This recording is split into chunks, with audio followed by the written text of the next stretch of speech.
Hello guys, what's up? It's your boy here, P-Rod. Sino pa ba? So guys, bago ang lahat, ang itong video ay sponsor ng Skateboarding Pilipinas. So kung maaari lang guys, i-like natin ang Skateboarding Pilipinas Facebook at TikTok account para makagawa pa sila ng mga sponsorship at mga video ganito. So ayun, nagpapasalamat ako sa Skate Pilipinas sa pag-sponsor ng video, Skateboarding Pilipinas, sa pag-sponsor ng video na to, at pinadala nila ako ng mga sapatos. At marami silang pinadalang sapatos, re-reviewin natin sila isa-isa guys. Maraming salamat ulit sa Skateboarding Pilipinas, magkaibang Skateboarding Pilipinas at Skate Pilipinas. Sa Skateboarding Pilipinas ang nag-sponsor ng video na to. Pinadalhin nila ako ng mga sapatos kahit magagalit ang Nike SB sa akin, wala akong pake. Syempre kailangan natin pagbigyan ng mga homies natin sa skateboarding community. So yun, from Pilipinas nagpadala sila at re-reviewin natin lahat, no? Kasi ako nagdami ko na ring sapatos kaya ibang sapatos naman ang tatry natin galing sa Skateboarding Pilipinas. Ayun guys, kilala nyo naman kung sino ako. It's your boy Paul Rodriguez or P-Rod. Ito guys, may ma-premyo pala tayong upuan. Yan, sa mga magla-like and share ng Skateboarding Pilipinas, mananalo ng upuan na Nike SB. Kaya sa dulo ng video na to, ayan, kita nyo yung drawing nung mga sapatos ko.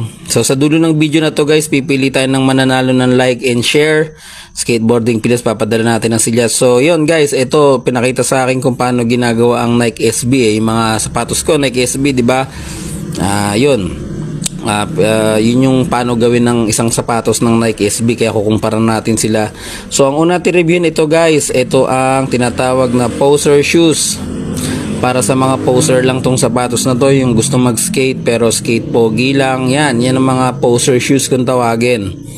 Yun ang unang hinawa ko sapatos, poser shoes. Kung ikaw gusto mong pumorma, tapos ayaw mo na mag-skate, skate pogi ka lang, papogi ka lang sa mga chicks, pasikat ka, yun ang sapatos na bagay sa'yo. Skate pogi shoes na pro model. Tapos pangalawa guys, mga iba-ibang material kasi gamit ng mga sapatos Merong mga tela, may mga yero, may gawa sa dahon ng bayabas, merong gawa sa gulong ng tricycle, meron din mga kamatis. Iba-ibang material yan guys, kala nyo sa tela lang. Hindi, ito guys, gawa to sa tricycle.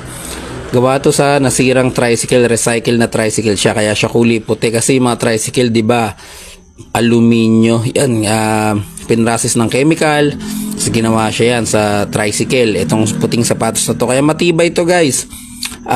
Yan, pro model na to, Toda ng Tundo. Ang pro model na to, gawa siya sa mga lumang tricycle. Kaya napakatibay na to guys. Kaso medyo mabigat nga kasi may halo siyang aluminyo guys pero yung dila niya, tela naman. Kaso yung mga, itong parte na to guys, dito yung windshield, dito yung mga tambucho dyan. Yan, kinabit yan yung mga durug-durug na tambucho. Saka mga parte ng tricycle, mga dyan. Kaya kung ako sa inyo guys, bilhin nyo na to at baka manalo kayo ng upuan, mamimigay tayo ng upuan sa dulo ng video. Ayan guys, kita nyo may mga dumi ng mga sa dumi ng tambucho. Ito yung apakan ng pag may sasakay, si linyador, yung bubong ng tricycle. Yan, yung ilalim na to guys, syempre gawa yan sa gulong ng tricycle, mga pinaglumaang groom. Tapos yung loob na to guys, medyo mabaho din. Kasi syempre lumang tricycle na yun, kung sino-sino na gumamit, kaya napakabaho na tong sapatos na to. Pero kung sa tibay naman guys, ito ang pinakamatibay na sapatos talaga sa koleksyon ko. So yan, meron pa tayong iba-iba, kakaiba tong mga pinagpilian kong sapatos. Ito guys, yung Post Pogi shoes, gawa to sa bulsa ng kangaroo, kaya siya kulay orange. Kung alam niyo yung kangaroo, i-google nyo, para siyang brown orange. Yan, ito gawa siya sa bulsa lang ng kangaroo, kaya medyo may kamahalan to guys maraming kangaroo yan. Tapos ito guys, ang gawa to sa hopyang baboy. Yan, itong sapatos na to ay lahat ng sapatos na material sapatos na to ay gawa sa hopyang baboy. Pero matibay siya guys, kaya ang maganda sa sapatos na to, pwede siyang kainin. Mari nag-skate ka, nagutom ka, pwede mong kainin. Eto guys, yan, ang sapatos na to, napakaganda na to, isa sa mga favorite ko. Gawa naman siya sa sorbetes. Yung sorbetes guys, yun yung ice cream na nilalako dyan sa Pilipinas. Napakasarap niya kaya siya makulay. Ito guys, alam ko gawa siya sa leeg ng giraffe na black. Kasi yung bihira yung rare na yung bihira yung giraffe na black guys. Wala kayong makikita no kahit pagpunta kayo sa Africa. Ngayon, meron dong black na giraffe. Yung leeg nun, yung parte ng leeg nun, dito gawa yon. Kinuha to, sapatos na to sa leeg ng giraffe. Kaya special para sa akin tong sapatos na to guys Kaya tinetreasure ko to. Kasi isipin mo ilan piraso lang ang black na giraffe sa mundo. Pero ito, yung mga balat nun, mga laman loob nun, yan, parte ng sapatos na to guys. Kaya ma-special talaga sa akin to. Kaya medyo kakadiri lang pag skate kasi may amoy giraffe pa siya. So guys, dami pa nating re-reviewin, mga padala kasi ng Skate Pilipinas to, mga mamahaling sapatos to guys, kasi nakita nyo naman kung saan siya gawa. Ito guys, itin to, pure black, yan, kita nyo, gum sole. Ito ang pro model ng Imburnal Canal Pro Model. Lahat ng basura sa kanal at mga putik, mga imburnal, mga tain ng daga, inipon yun guys, ni-recycle yun. Imbis na kalkalin, itapon, inipon yun, at yan yung sapatos na yun. Yun naman. Ito guys, nakita nyo pinang-skate ko, diba? Yan nandidiri lang ako dyan kasi medyo mabaho. Luma na yung skate na yan. Dyan yan sa guys, sa may Quezon City lang yan, sa may Centris yan, sa may Centris lang yan guys. Wala pang MRT niyan, baka bata pa kayo niyan yung nag-skate ako dyan. Diba? Half cab, kickflip. Yan, sa Pilipinas sinot yan guys. Diyan yung MRT ngayon tinayuan na. Kaya sobrang tagal na nung guys, mga 1980. Etong guys puti na to, gawa to sa Ostia. Kung nagsisimba kayo guys, kung yung sinusubo ng pare bago matapos yung misa, Ostia tawag doon. Yun, ito, kaya banal to guys. Vatican model, Pope John Paul II. Ginawa to para kay Pope John Paul. Kasi si Pope John Paul guys, nung kabataan niya, yung obispo, nag-skate siya dati. Yun. Kaya humingi siya sa Nike. Syempre hindi naman makatinggi yung Nike kasi obispo yun. Pope yun Galing Vatican yun. Baka ipasarado, kayang-kayang ipasarado yung Nike. No? Kaya wala sila nagawa. Gumawa sila ng skate shoe na gawa sa Ostia. Ginagamit din to ng mga pare na mga nagpapalabas ng yung mga may sinasapian ng demonyo saka sinasapian ng Santo Niño. Pinananampal to. Pag may kaklasikang sinapian ng demonyo o Santo Niño, sasampalin na to, mawawalan agad yung. Kasi gawa to sa Ostia ng simbahan, kaya napakabanal na to. Balik ko na to guys kasi one of a kind lang yan, tibay, diba? So tapusin nyo tong video na to guys kasi 5 sa inyo ang mananalo ng upuan ng Nike SB. Ito kasi ganda na tong gum sole na to guys, kaso ayun nga, sinabi ko kanina, gawa siya sa mga natatagpuan sa kanal, kaya siya nangitim ng ganito. Saka gum sole, yan, mga tayo ng aso, mga tayo ng pusa, basta lahat ng nakikita nyo sa kanal, ni-recycle ng Nike SB yun para maligtas natin yung earth. Syempre ligtas natin yung earth na tinitira natin, kaya ito the best talaga.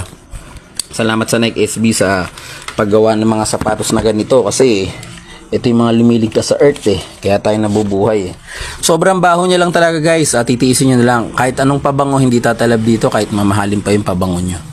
Ito naman guys, sa mga favorite ko, ito gawa to sa kamatis. Ito yung sinasabi ko kanina, nagawa siya sa kamatis. Iba-ibang kamatis naman guys, nag-ipon kami ng iba-ibang kamatis sa buong mundo. Sa Italy, sa Pilipinas, sa Luzon. So nabuo tong sapatos na to, puro kamatis lang talaga guys, kaya medyo malagkit siya sa paa. Isabihin makapit, pag malagkit, makapit. Ito naman guys, yan, ito isa sa mga kakaibang sapatos to guys, kasi gawa to sa bulalakaw. Kung alam niyo yung bulalakaw, yung mahal yon. Ito guys, gawa to sa hindi ko na matandaan, ang taba na to, luma na to. Alam ko gawa to sa marshmallow mga marshmallow na nabibili sa tindahan ng mga ayaw na ng bata, dinudura nila. Ginagawa ng Nike SB, pinupulot nila yung mga nginoyang marshmallow, yung mga marshmallow na ayaw na ng bata, tapos ginawa nilang sapatos. Kaya kita nyo naman puting-puti hinaluan din ng konting gatas ng ano to guys, kambing. Ito LGBT pa yan, no, 'di ba? Kita niyo, para sa mga pwede rin sa bakla to. Actually favorite ng mga bakla to kasi puti siya, tas yung flag ng LGBT nasa likod, 'di ba? May halong gatas ng kambing niya. Ito guys, isa sa mga matindi. Gawa to sa kasoy. Kung alam niyo yung kasoy, ano yun? Mani yun. Napakasarap na mani nun. Tapos ito guys, gawa naman siya. Hindi ko actually, sa poso. Gawa siya sa igiban. Kung nag-iigib kayo sa inyo, may nang-iigib poso. Ito gawa to sa poso guys. Yung mga sirang poso tinatapon dyan sa Pinas yan. Dyan gawa kay matibay din niya. Ito naman guys, gawa siya sa humps. Yung mga humps sa daan, di ba, yung nagmomotor ka, babagalan mo yung motor mo kasi may humps. Ito gawa siya sa humps guys, kaya special din to kasi street na street talaga ang style niya guys humps talaga kasi tayo mga skater, inaulian natin yung mga humps minsan, kaya naisipan ng nag-SB na gawan siya ng humps. Binaklas namin yung mga humps dyan sa Pilipinas. Ayun guys, marami pa talaga to guys pero at least nasabi ko sa inyo mga iba-ibang materyales ng sapatos dito. Lahat to favorite ko guys. Salamat ulit sa Skateboarding Pilipinas sa pagpadala sa akin ng mga exotic na sapatos. At hindi ko naman ito isusuot, baka itapon ko lang din to kasi magagalit sa akin ng nag-SB. Ginawa ko lang to ng video na to para sa Skateboarding Pilipinas. Salamat ulit guys. Yung mga skater dyan, huwag nyo kalimutan i-follow, like and share ang Skateboarding Pilipinas at mananalo kayo ng upuan na nasa likod ko. Yung upuan na nasa likod kong itim, Nike SB yan guys. Pipili ako ng 5 mananalo. So yan, 'di ba? Ang ganda. Uy, 'di ba? Ganda. Panis, gar. Ano na gar? Gar, ha? 'Di ba? Tindi, panis.